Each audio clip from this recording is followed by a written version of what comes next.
Are the massive data center smear campaigns and panicked headlines sweeping across the Front Range actively costing you money as a Colorado homeowner? If you tune in to the local news right now, you're being told that the massive wave of technology infrastructure moving into the Denver metro area is a flat-out disaster for our neighborhoods, our power grid, and our biggest water supply. But before we blindly buy into these media panic and bury these projects from all angles, we need to look at the actual math, because the truth is a data center built the wrong way in the wrong zip code will severely strain a community. But if it's done right, it can be one of the most lucrative equity building wins for your local neighborhood that they will ever see. Now, if you clicked on this video looking for a breakdown of Denver's massive stadium overhauls, the transportation lines, or multi-billion-dollar mixed-use commercial development like the River Mile, go check out my previous infrastructure video right here on this channel, because that is a completely different piece of the puzzle. Today, we are isolating the conversation strictly to the silent $20 billion tech grid expansion that is rapidly scaling our region's data center capacity from a baseline of 143 megawatts to a planned 1,396 megawatts of raw computing power. Your home is a complex physical asset anchored to a changing electrical grid, a shifting watershed, and a hyper-localized zoning code. Over the next few minutes, I'm going to break down all of it. I'm going to give you true perspective on what it actually means, what is actually happening behind the scenes, and I'm going to give you the exact questions we should actually be asking as homeowners. We'll take on an individual perspective on exactly what this digital migration means for your property value, your monthly carrying costs, and your personal long-term wealth. I'm Jeremy Kane. I'm a real estate advisor specializing in helping you build long-term wealth as a homeowner. If you're interested in a quick property evaluation, please click this QR code that's on the screen now, and we can get that over to you right away. Because ultimately, that's why I do these videos, because I want you to understand what it looks like for your equity, for your lifestyle, and what's to come for your neighborhood. To understand why this conversation is hitting a boiling point, we have to look back at what recently triggered a major policy shift inside the Denver city limits. In May of 2026, the Denver City Council voted unanimously to impose a strict one-year moratorium freezing new data center approvals effective May 21st. Why did they hit the brakes so aggressively? It all stems from a project in the Globeville, Elyria, and Swansea neighborhood. A 170,000 square foot hyperscale data center facility known as CoreSite DE3 was approved right next to the National Western Complex. Because Denver was operating on outdated legacy industrial zoning codes, this massive facility was allowed to be constructed less than a block away from a community health center and established residential homes. When the local community realized what was happening, the backlash was incredibly swift, and it was completely justified. Residents correctly raised alarms over the three major threats of a poorly zoned infrastructure. First, acoustic pollution. Industrial chillers required to cool these servers run 24 hours a day, 7 days a week, and generating a constant low-frequency hum that destroys neighborhood livability. Second, localized heat islands, rejecting all of that server heat directly into a densely packed urban environment artificially raises neighborhood temperatures. And finally, intense continuous drainage on the local utility infrastructure. An unoptimized data center can pull up to 75 megawatts of power from the local power grid and consume hundreds of thousands of gallons of municipal water per day just for evaporative cooling. This moratorium inside the city limits is a glaring warning signal. It proves that legacy urban zoning codes are entirely unprepared for modern infrastructure strain. But here's the critical pivot that news anchors aren't telling you. The tech developers are not waiting around for the city of Denver to figure it out.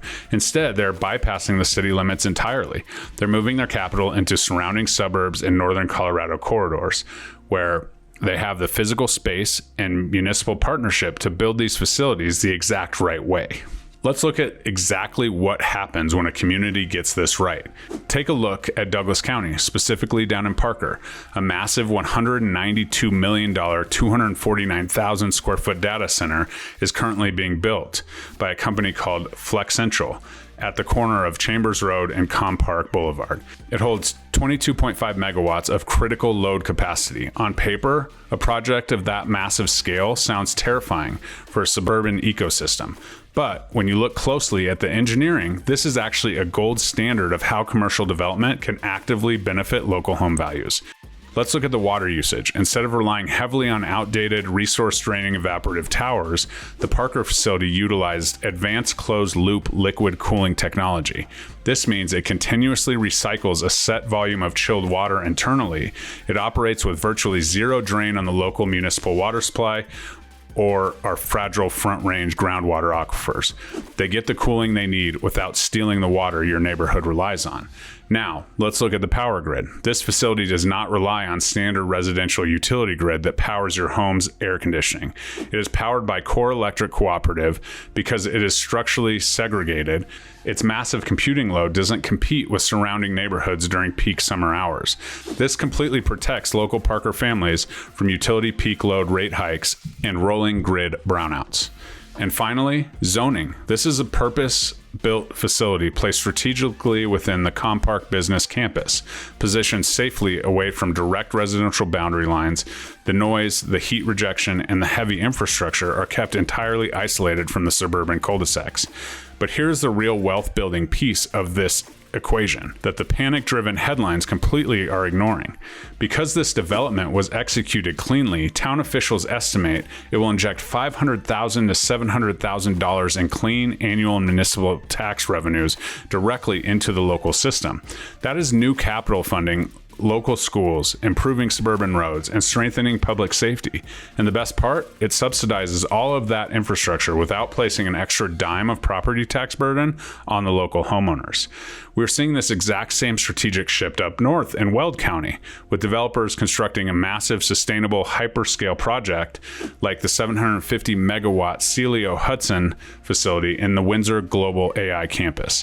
When a data center is done right, in the right municipality, it stabilizes your local economy, lowers your individual tax burden, and actively protects your home's equity. To accurately evaluate what is happening on the ground, we have to look past the surface level politics and unpack the real resource economics of power and water across the Front Range. When you look at an industrial infrastructure asset of this scale, the relationship between data processing and local utility strain isn't a theory, it's raw, unvarnished mathematics. Let's talk about the electrical capacity first. Traditional commercial developments like a suburban strip mall, an office park, or retail space pull what we call is a distributed intermittent load. They turn the lights on at 8 in the morning, crank the air conditioning during peak business hours, and go dark by 9 at night.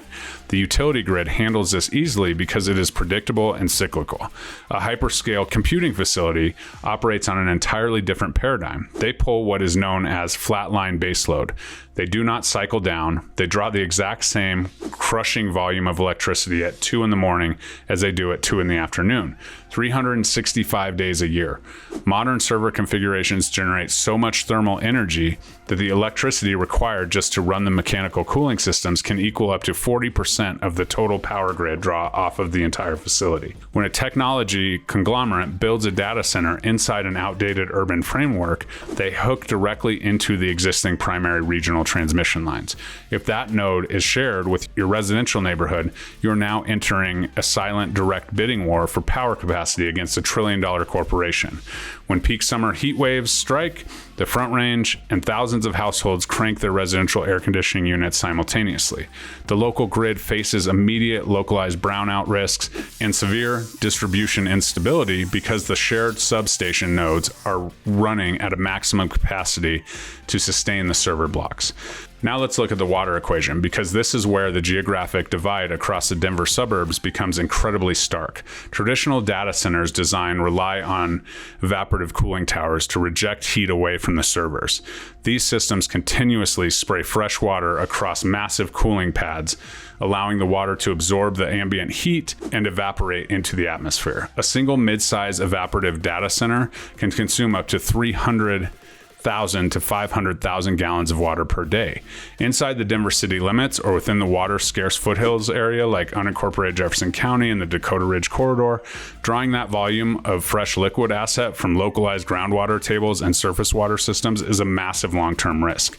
It places immediate stress on community aquifers, creates a systematic supply vulnerabilities for surrounding properties, and eventually forces municipal water districts to pass steep infrastructure surcharges onto residential consumers homeowners to pay for the acquisition of new expensive water rights. But look at how the paradigm completely flips when you shift your gaze to the innovative developments taking place down in Parker or up north in Windsor. Trillion-dollar tech firms are actively designing facilities around closed-loop liquid cooling networks. In a closed-loop architectural framework, a highly specialized dielectric fluid of chilled water solution is sealed inside an isolated continuous pipe network. The cooling liquid flows directly across the process units, absorbs the server thermal energy, passes through external air-cooled heat exchangers to drop the temperature and loop back into the facility. The water consumption rate drops to virtually zero. By utilizing air-cooled closed-loop engineering, these modern facilities do not pull a drop of water from the local suburban watershed after the initial system configuration. They treat our region's most precious resources with absolute respect, eliminating the localized infrastructure fatigue that forces urban city councils into defensive policy freezes. As a visionary property owner, you must realize that proximity to a closed-loop, independently powered tech hub doesn't threaten your quality of life. It structurally insulates it. The resource calculation is only half the battle. To fully protect your real estate portfolio, you must look at the hidden mechanics of municipal land use, zoning volatility, and the shifting density parameters within your specific suburban boundary lines. Most property owners view zoning as a permanent, immovable shield that guarantees their single-family cul-de-sac will look exactly the same 20 years from now as it does today. But the reality of local municipal planning across the Front Range is that zoning is fluid. It's an evolving system of codes and legal adjustments driven entirely by city revenue needs and spatial constraints. Look closely at what happened inside the urban core of Denver that forced the recent policy shockwave. Tech conglomerates didn't buy up wide open cornfields. They scanned urban zoning maps to locate pockets of underutilized property classified under historic light industrial or general industrial frameworks. These zoning classifications were written decades ago, designed to allow traditional operations like warehouse distribution, manufacturing, or auto body repair shops. Because those historic codes never anticipated the advent of multi-megawatt computing blocks, they lacked strict regulation regarding permanent acoustic output thresholds, building height limits for massive rooftop cooling fans, and mandatory physical separation buffers away from residential property lines. The moment a data center developer acquires an industrial parcel directly adjacent to a residential block, they have a legal right to build a massive unmarked concrete wall right against your neighborhood boundary under what is called a use by right zoning structure. They do not need to ask your permission. They do not need a special city council variance, and they don't need to notify the surrounding homeowners until the construction crews break ground. This exact lack of structural protection is what created a severe infrastructure fatigue in Globeville, and it is why we are seeing a massive wave of regulatory intervention roll across the Front Range. Municipalities are suddenly realizing that if they do not aggressively rewrite their industrial residential buffer ordinances, the structure integrity of the local neighborhoods will be permanently compromised. Jefferson County planners hit the brakes with a strict 10-month freeze because their land use frameworks lacked the complexity to govern how high-voltage industrial technology infrastructure could safely coexist along the fire-prone wildland-urban interface without creating severe localized safety risks and grid overhauls. But when you step outside of the urban core and look at the modern planning models implemented across our master plan communities in the Denver suburbs, you see a completely different landscape. Forward-thinking suburban planners and no longer utilizing antiquated single-use industrial codes. Instead, they are designing entirely around comprehensive plan development zoning districts and a plan development framework. The city council locks in strict mandatory geographical buffers completely before a developer can lay a single foundation stone. They mandate that any data processing facility must be completely insulated by wide greenbelt tracks, commercial office parks, or physical terrain buffers that absorb acoustic humming and prevent microclimate heat issues from ever reaching residential property lines. Furthermore, these suburban municipalities are explicitly linking their commercial tech zoning directly to their residential development roadmaps. They're using the massive commercial tax revenue generated by these clean, quiet, closed-loop facilities to fund the public infrastructure requirements of expanding residential master plan communities. At the exact same time, we are navigating a massive parallel shift in residential density laws across the entire metro area. New legislation passed across the Front Range has fully legalized the construction of accessory dwelling units, or ADUs, across all traditional single-family residential districts. This means the layout of your specific suburban block is changing in real time. Homeowners who understand this zoning fluidity are actively using it as a high-leverage wealth-building asset, constructing secondary units to generate passive rental income or accommodate multi-generational family moves. But if you are managing your real estate portfolio passively, completely unaware of how nearby commercial zoning shifts or local residential density codes are changing around your neighborhood node, you are exposing your equity to severe volatility. So, how do you take this macro infrastructure data and apply it directly to your household balance sheet? If you hear that a massive tech development is coming to your city, you do not need to panic. You simply need to ask 3 specific questions to determine if that development is going to act as a weight on your neighborhood or a massive premium for your neighborhood home values. Question number 1, water. Are they pulling water from local surface, or are they using advanced closed-loop liquid cooling? Question 2, power. Are they pulling from your residential grid and threatening to raise your rates, or are they connecting to an independent electrical cooperative? Question number 3, zoning. Is there a massive dedicated physical buffer zone between the commercial footprint and the residential footprint? Right now, across the Denver metro and northern Colorado areas, our real estate ecosystem has officially transitioned into a classic balanced market. It does lean a little more towards buyers, but we're not in a complete buyer's market yet. But buyers are incredibly selective, and they look very closely at long-term carrying costs like property taxes and utility rates. If you're trying to track your home's equity based entirely on a generic real estate website or automated online home value estimate, you are navigating completely blind. Standard algorithms don't know what utility node your house is connected to. They don't track whether your local municipality is about to benefit from a massive influx of commercial tax revenue like Parker, or if you are located in an unbuffered boundary zone near legacy industrial property inside Denver proper that could face infrastructure fatigue. Managing your home like a true wealth-building asset means knowing exactly where the property sits on Denver's changing physical map.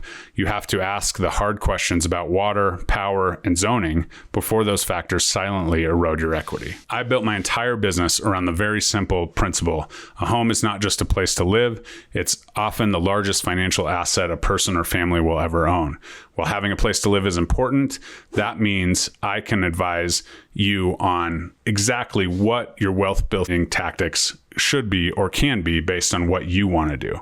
In an environment where our digital grid is expanding by thousands of megawatts, sitting back and guessing what your property is worth based on a generic internet headline is a massive liability.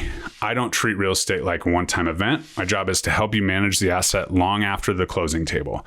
And right now, because of our Front Range market is navigating these intense infrastructure overhauls in a transitioning buyer's market, I'm opening up a dedicated block on my calendar to conduct personalized one-on-one home asset reviews for local property owners only. This is a completely data-driven zero sales pitch strategy session where we are not going to look at generic automated property estimates. Instead, we are going to look at the exact infrastructure changes, utility profiles, upcoming tax indicators, and specific neighborhood zoning updates unique to your exact address.